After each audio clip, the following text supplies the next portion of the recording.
എല്ലാരും ചൊല്ലണേ ദിനേശ് കുമാർ ടി. കുഞ്ഞാക്ക എവിടെ? കുഞ്ഞാക്ക വേണ്ട ടി എന്നുള്ളത് എന്താണെന്നാണ്. എന്താ താൻ സുഖമല്ലേ?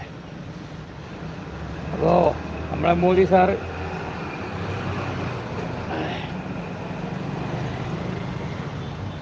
സാറ് വിചാരം ഇദ്ദേഹത്തിൻ്റെ വിദ്യാഭ്യാസമാണ് നമുക്ക് ആഗോള തലത്തിൽ പെട്രോളിന് ക്രൂഡ് ഓയിലിന് വില കുറഞ്ഞു.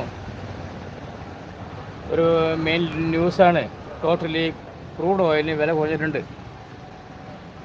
ക്രൂഡ് ഓയിൽ എന്ന് പറഞ്ഞാൽ ക്രൂഡ് ഓയിലിൽ നിന്നാണ് എല്ലാ ഇന്ധനങ്ങളും ഉൽപ്പാദിപ്പിക്കുന്നത്, എടുക്കുന്നത്. ജനങ്ങൾക്ക് ഞങ്ങൾക്കതറിയാം. ഡീസലും പെട്രോളും മണ്ണെണ്ണയും ഒക്കെ ഇന്ന് എടുക്കുന്നത് നമുക്കറിയാം. എന്താ മോദിജി ഇങ്ങനെ ആയാലും അതിന് വില കുറഞ്ഞിരിക്കുന്നു. അപ്പോൾ സ്വാഭാവികമായിട്ടും പെട്രോളിന് വില കുറയില്ലേ?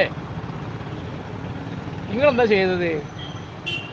നിങ്ങൾ വില കൂട്ടി, പെട്രോൾ ഡീസലിനും വില കൂട്ടിയിരിക്കുന്നു എന്ന് ഞങ്ങൾ പൊട്ടന്മാരാണ് വിചാരിച്ചത്. ഞങ്ങളൊക്കെ സംഖ്യകളാണ്.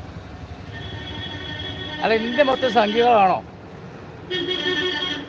ഞങ്ങൾ കഴിക്കണത് പശുവിൻ്റെ ചാണകമല്ല, മൂത്രമല്ല കുടിക്കണത്.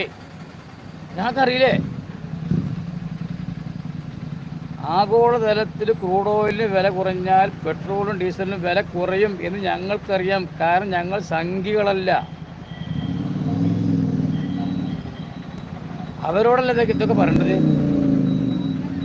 എന്നിട്ട് പറയാം പെട്രോൾ ഡീസലിന് വില കൂട്ടി.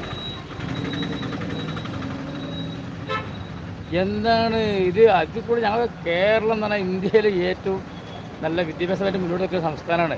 ഞങ്ങൾക്ക് അവിടെ ഞങ്ങൾക്കില്ല ഇവിടെ. ഞങ്ങൾക്ക് അത് മനസ്സിലാക്കണ്ടേ? കേരളക്കാർ നോക്കും. ഭക്ഷണത്തൊക്കെ ഫുള്ള് പൊട്ടന്മാരും സംഖ്യകളൊക്കെ അധികം ഉള്ളതാണ്. പക്ഷേ കേരളക്കാർ അങ്ങനെയല്ല, വിദ്യാസമ്പന്നനാണെന്നൊക്കെ അറിയില്ലേ മോദിജി? അത് ശരി, എല്ലാവരും സംഖ്യകളൊക്കെ കൂട്ടുക. എന്ത് പറഞ്ഞാലും അത് വിഴുങ്ങുന്ന ഒരു ടീമല്ല ഞങ്ങൾ. RSS, മനസ്സിലായോ? ആ മൂത്രകൂടിയന്മാർ, ചാണകം തിന്നവർ, അവരോട് പോയിട്ട് പറ ആഗോളതലത്തിൽ ക്രൂഡ് ഓയിലിന് വില കുറഞ്ഞാൽ പെട്രോൾ ഡീസലിന് വില കൂടും. കേരളത്തിൽ ഞങ്ങൾ എന്താ മുരളി എന്താ പറയുന്നുണ്ട്? ആഗോളതലത്തിൽ ക്രൂഡ് ഓയിലിന് വില കുറഞ്ഞപ്പോൾ ഇവിടെ ചെറിയ ശതമാനം നമ്മൾ വർദ്ധിപ്പിക്കാൻ നിർബന്ധിതരായി എന്നൊക്കെ പറഞ്ഞാണ്ട് കഴിഞ്ഞ പ്രാവശ്യം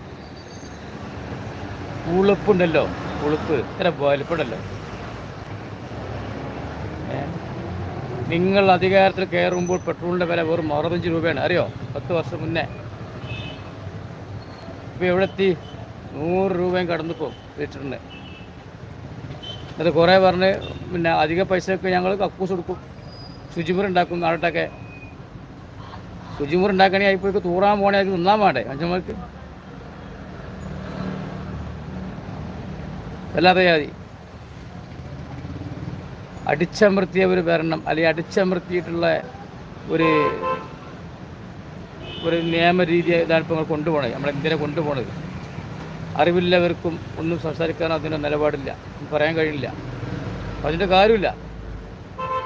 ഒരു ഏകാധിപതിയുടെ ചില എന്താ പറയുക പൊട്ടൻ തീരുമാനങ്ങൾ എന്നേ പറയാൻ പറ്റുള്ളൂ. ഭരണത്തെ കുറിച്ച് പറഞ്ഞു, ചാണകവും മൂത്രം കുടിക്കുന്ന സമൂഹത്തെ ശിക്ഷിച്ചുണ്ടാക്കുക.